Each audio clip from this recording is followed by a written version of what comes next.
Hi, Dr. K. So after reading Assessment, Autonomy, and Elementary Social Studies time, I have a lot that I could say, but I'm going to try to keep it quick. There was a lot to think about. Main points.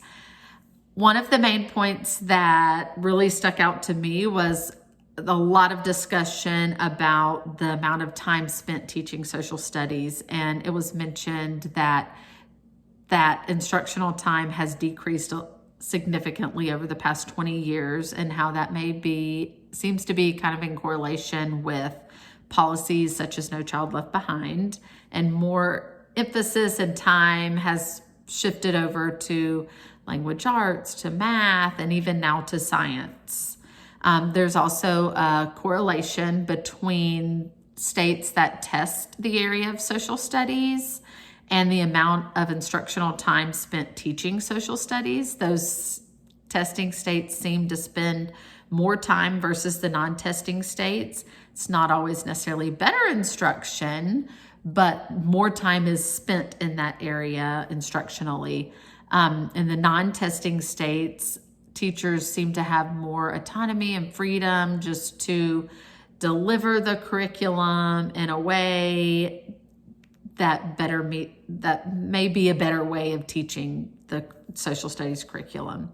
Something that really stuck out to me as a kindergarten teacher, the authors discussed early elementary grades. The curriculum is based a lot on community, and how those grades may really need less time than the upper elementary grades do, where the upper elementary grades curriculum has a lot more content that they have to teach.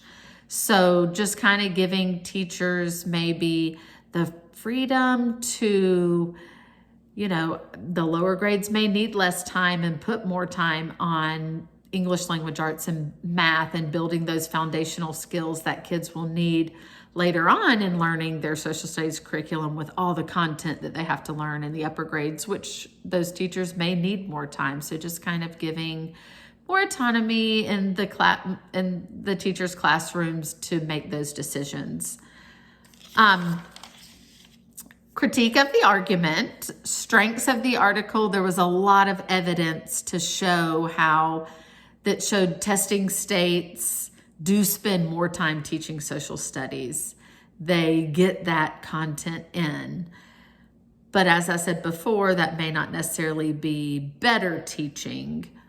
I also felt like it was a strength, the discussion in the article about how an autonomous-minded teacher, especially like in those non-testing states, they may not spend as much time as testing states, those teachers do, in social studies, but they're incorporating social studies in different ways. They have that freedom to deliver it, as I said, in ways that better meet maybe the needs of their students where they are. They just have more freedom without that pressure of the test.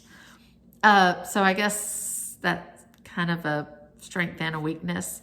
But another real weakness that I saw in the article was it talked about charter schools and was kind of comparing charter schools and regular schools, and charter schools have more autonomy. Those teachers have more freedom because they may not necessarily have those testing pressures that regular schools have. So I kind of felt like all schools are not charter schools. Most of your schools are not charter schools. So I felt like that was a bit of a weakness in the argument, because most of our kids, most of our teachers are in regular schools, not charter schools.